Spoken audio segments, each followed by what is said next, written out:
यानी कि it will be at per your choice, यह तुम्हारी चॉइस पर होगा, यह तुम्हारी चॉइस पर होगा। मेरे पास एक यंत्र है,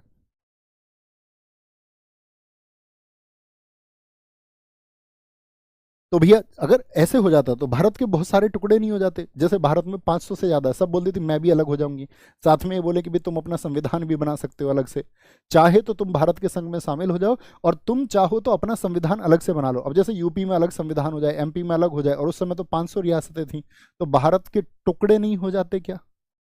तो इस चीज को कि भारत के टुकड़े हों, कि क्या आप एक भारतीय होने के नाते उस समय की स्थितियों में आप स्वीकार करते या नहीं? आप स्वीकार करते या नहीं, बताएंगे भाई? हाँ या ना? आप कहेंगे भैया बिल्कुल स्वीकार नहीं करते, भारतीय होने के नाते तो बिल्कुल नहीं। भारत को राष्ट्रमंडल, और दूसरी बात स्वीकारते रहना इनको, हाँ या ना? राष्ट्रमंडल और अन्य संगठनों में शामिल होने की स्वतंत्रता होगी, अन्य संगठनों में शामिल होने की स्वतंत्रता होगी, होने की। इस बात का क्या मतलब हुआ? इस बात का मतलब हो गया freedom to join, freedom to join and other organisations. कल कितने देश मैंने बताए थे? कॉमनवेल्थ का क्या मतलब होता है, कल मैंने आपको समझाया था। आप कहेंगे भैया कॉमनवेल्थ का मतलब होता है, कॉमनवेल्थ का मतलब होता है आपका कि जो कभी ना कभी ब्रिटेन का उपनिवेश रहे हैं। 54 कंट्रीज है भैया, बहुत शानदार। तो उन्होंने बोला कि आप चाहें तो कॉमनवेल्थ को ज्वाइन करें और चाहे तो ना ज्वाइन करें, ठीक है। तीसरी बात क्या की गई यहाँ पे? एक संविधान सभा होगी। यहाँ पहली बार बात हुई संविधान सभा की, जिसको आप डायरेक्ट पढ़ लेते हो, यहाँ पे बात होगी। संविधान सभा जो होगी वो संविधान बनाएगी, संविधान सभा संविधान बनाएगी। बच्चों नोट्स अच्छे से बना रहे हो ना अपने? Constitution will be make by constituent assembly, constituent assembly. संविधान सभा जो होगी वो क्या बोलेंगे? Constitution will be make by constituent assembly, okay. अब इसमें संविधान सभा बनाएंगे तो एक संविधान सभा में लोग होंगे, तो उन्होंने बोला जितने लोग ब्रिटिश क्षेत्र से आएंगे भैया, ब्रिटिश क्षेत्र का मतलब जो 11 प्रांत मैंने आपको बताए थे, 11 प्रांत क्लियर हैं दिमाग में? 11 प्रांत कौन से हैं जी? तो जो ब्रिटिश एरियाज हैं वहां से जो लोग आएंगे वो आएंगे इलेक्शन से, यानी कि वहां के जो प्रतिनिधि होंगे वो उनको चुनाव करेंगे। और जो देसी रियासत होंगी, जो प्रिंसली स्टेट्स हैं, प्रिंसली स्टेट्स देसी रियासतों से क्या होगा कि वहां का राजा जिसको चाहेगा कि भाई वहां का संविधान वो बनाए, तो राजा जिसको भेजेगा, राजा जिसको नॉमिनेट कर देगा, जो नॉमिनेटेड होगा वो आ जाएगा। तो ये क्या होंगे? इनको बोल दिया अपॉइंट में किया जाएंगे, इनको नॉमिनेटेड किया जाएगा, और ये आएंगे ब्रिटिश क्षेत्रों से, ये चुनावों से आएंगे। दोनों बातों में कोई दिक्कत कोई परेशानी नहीं भैया? ठीक है, संविधान सभा की बात समझ में आ रही है। चौथी बात हम करते हैं, चौथी बात की गई यहाँ पर, चौथी तो बात की ना हमने अभी, तीसरी बात की थी हमने, चौथी बात कर लेते हैं। पहली तो हमने की भारत का संघ बनेगा, भारत को राष्ट्रमंडल में शामिल किया जाएगा, और आपका हाँ, चौथी बात की गई डोमिनियन स्टेटस देने की। ये बात फिर से दोहरा रहे हैं या नहीं? आप भी परेशान हो गए होंगे अब डोमिनियन स्टेटस से। डोमिनियन स्टेटस समझ गए ना? क्या था आपका कि आंतरिक मामलों पर, सभी मामलों पर हम बनाएंगे, लेकिन जो आपका जो राजा रहेगा वो कहाँ का रहेगा? वो ब्रिटेन का रहेगा। बार बार वही बात कर रहे हैं अंग्रेज। डोमिनियन स्टेटस, डोमिनियन स्टेटस की बात की गई। इसको तो छोटा सा ही शब्द लिख लो भैया, वही बातें। वायसराय की जो काउंसिल है उसमें बोल दिया गया सभी भारतीय होंगे। वायसराय की परिषद में जो उसकी कार्यकारिणी होती थी, परिषद में बोल दिया गया कि अब सभी भारतीय होंगे, सभी भारतीय होंगे। इन द काउंसिल ऑफ वायसराय,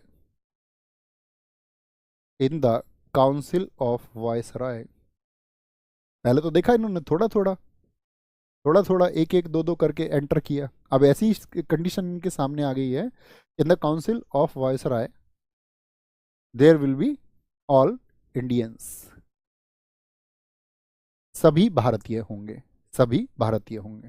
ठीक है, अब मुझे ये बात बताओ, ये चीजें आप देखें, क्या आप इनको एक्सेप्ट करेंगे? भाई भारत संघ बनेगा, उसको कह रहा है कि जिसकी मर्जी है वो शामिल हो जाओ, जिसकी मर्जी नहीं है वो मत शामिल हो। तो आप क्या बोलेंगे इस बात को? आप कहेंगे तो गलत बात है। तो भारत में तो भाई 500 रियासतें बोलेंगी कि हम सब अलग होंगे, 500 रियासतों के 500 कानून होंगे, तो देश तो बांटने की ये प्रयास है। ठीक है, भारत को राष्ट्रमंडल और अन्य संगठनों में शामिल होने की स्वतंत्रता, तुम कौन होते हो भैया इस बात को कहने वाले? हम तो पहले से ही पूर्ण स्वतंत्रता मांग रहे हैं, तो वो तो हमारा ही डिसीजन होगा, हम संप्रभु बनने की तरफ जा रहे हैं, ये तुम डिसाइड नहीं करोगे। संविधान सभा संविधान बनाएगी, कॉमन सी बात है भैया, हम देख लेंगे उसको। डोमिनियन स्टेटस हमको एक्सेप्ट ही नहीं है। वायसराय की परिषद में सभी भारतीय होंगे, हम पूर्ण स्वतंत्रता की बात करें, आप कह रहे हैं कि परिषद में भारतीय होंगे। अधिराज्य आपको चाहिए क्या? डोमिनियन स्टेटस क्या आपको चाहिए था, या फिर 1929 के बाद हमको पूर्ण स्वराज चाहिए था? आप क्रिप्स मिशन के सभी बिंदुओं पर विचार करें और मुझे ये बताएं, क्या क्रिप्स मिशन के जितने भी बिंदु हैं वो सब दोहराए गए बिंदु नहीं है? क्या कोई ऐसी विशेष बात की गई जो भारतीयों को लुभा पाए? आप कहेंगे नहीं भैया। तो इसीलिए गांधी जी ने क्या कहा था इसको? पहले तो पट्टाभी सीतारमैया जी का स्टेटमेंट है। पट्टाभी सीतारमैया गांधी जी के करीबी व्यक्ति थे। जब हम इतिहास को पढ़ेंगे, सुभाष चंद्र बोस जी के बारे में जानेंगे। सुभाष चंद्र बोस जी के खिलाफ आप लोगों को पता होना चाहिए, आप इतिहास में पढ़ते होंगे, 1938 में 1938 में आपका एक हरिपुरा अधिवेशन हुआ था, जिसके अध्यक्ष सुभाष चंद्र बोस जी थे। और 1939 में आपका एक हुआ था त्रिपुरी संघ अधिवेशन, जिसको कांग्रेस का त्रिपुरी संकट भी कहा जाता है। वहाँ पर सुभाष चंद्र बोस जी के खिलाफ चुनाव कौन लड़े थे?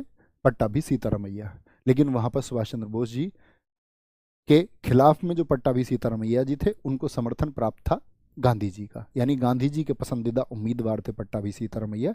गांधी जी ने उनका खूब प्रचार प्रसार किया। गांधी जी ने कहा पट्टाभी की हार मेरी हार होगी। फिर भी पट्टाभी हार गए, 1370 वोट ही मिल पाए थे उनको, 1377, और सुभाष चंद्र बोस जी को 1580 यानी 1580 वोट मिले थे। लेकिन फिर जो कांग्रेस की आपका कार्यकारिणी है उसने इस्तीफा दे दिया था, तो सुभाष चंद्र बोस जी को भी फिर कांग्रेस को छोड़ना पड़ा।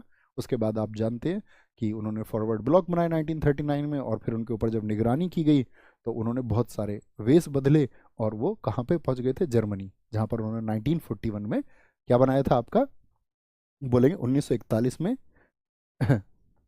जर्मनी में क्या बनाया था? फ्री इंडिया सेंटर बनाया था वहाँ पर। ओके, वापस आते हैं। तो मैंने बोला कि पट्टाभी सीतारमैया कहते हैं अगस्त प्रस्ताव का, अगस्त प्रस्ताव का, अगस्त प्रस्ताव का परिवर्तित संस्करण मात्र है ये सिर्फ। क्या ये ज्यादातर बातें अगस्त प्रस्ताव में की गई थी या नहीं? यानी आप समझ गए कि चर्चिल ने तो भैया दबाव में सिर्फ बोल दिया है। क्या बोला इसको? Modified version of August offer. ये किसने कहा था?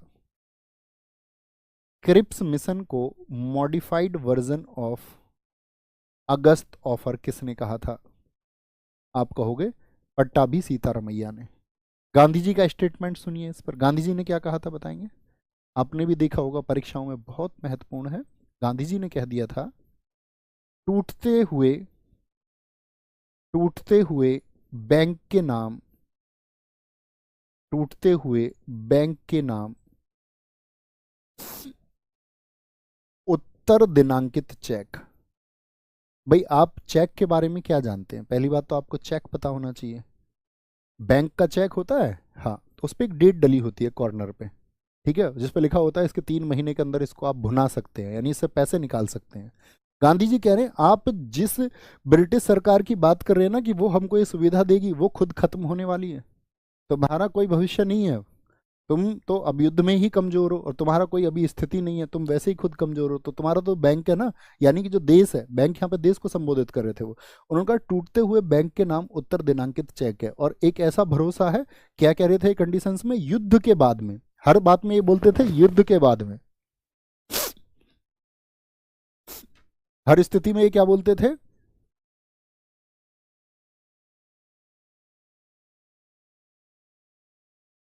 हर स्थिति में ये बोलते थे कि भैया युद्ध के बाद में। उन्होंने बोला कि यार ठीक है, अभी तुमको ही नहीं पता कि फ्यूचर में होगा क्या।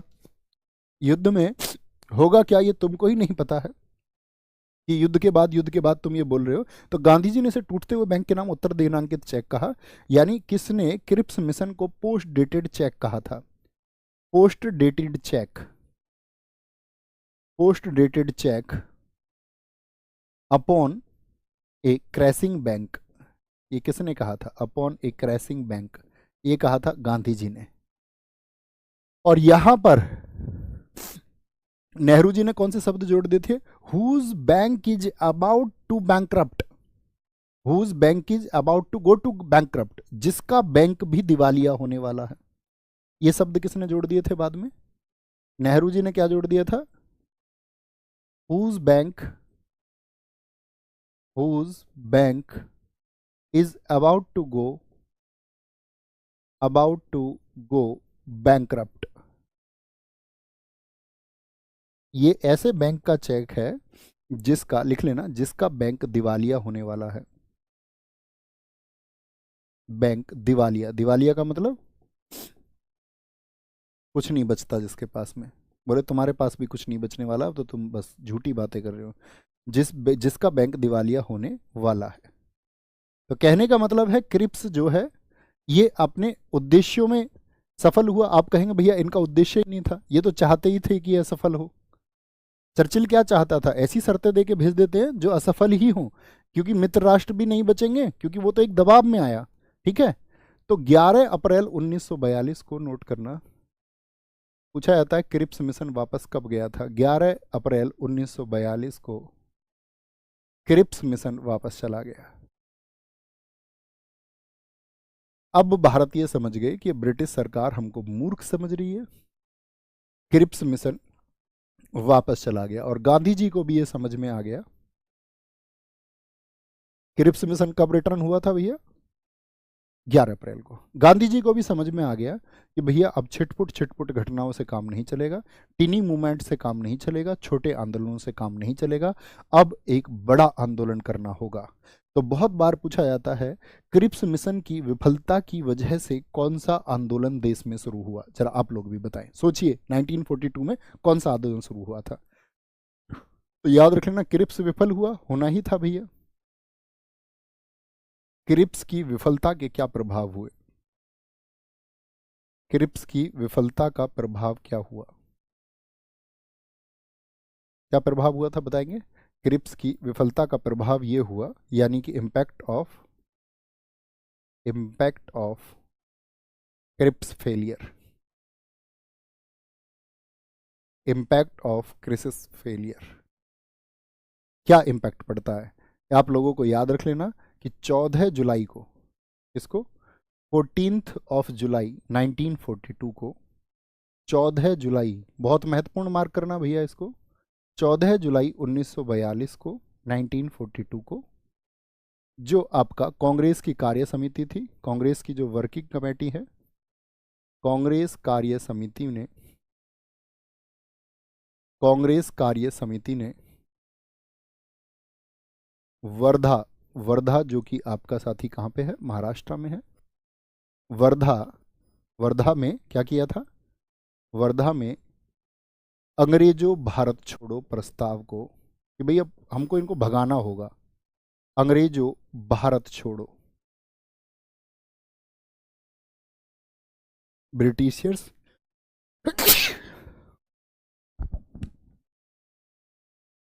वर्धा कहाँ पे पड़ता है? महाराष्ट्र में। एक प्रपोजल बनाया और उसमें बोला क्विट इंडिया, क्या बोलेंगे? ब्रिटिशियर्स क्विट इंडिया, अंग्रेजों भारत छोड़ो, ये बात की गई। ठीक है, कांग्रेस की वर्किंग कमेटी ने। और यही 8 अगस्त, आप लोगों को याद रखना है, 8 अगस्त 1942 को गांधी जी मैदान में गए। कहाँ पे? आपके ग्वालियर टैंक मैदान, जो कहाँ पर है ये आपको बताना है। Gwalior tank ground, Gwalior tank ground आपका जो कि कहाँ पर है? मुंबई में। और यहाँ से शुरू हो गया भारत छोड़ो आंदोलन, क्विट इंडिया मूवमेंट, भारत छोड़ो आंदोलन। ये मैं आपको बताना चाह रहा था कि क्रिप्स की विफलता की वजह से कौन सा आंदोलन शुरू हुआ। तो आप कहेंगे भैया क्विट इंडिया, QIM इसको हम बोलते हैं, क्विट इंडिया मूवमेंट शुरू हो गया, क्विट इंडिया मूवमेंट शुरू हो गया। Okay, quit India movement.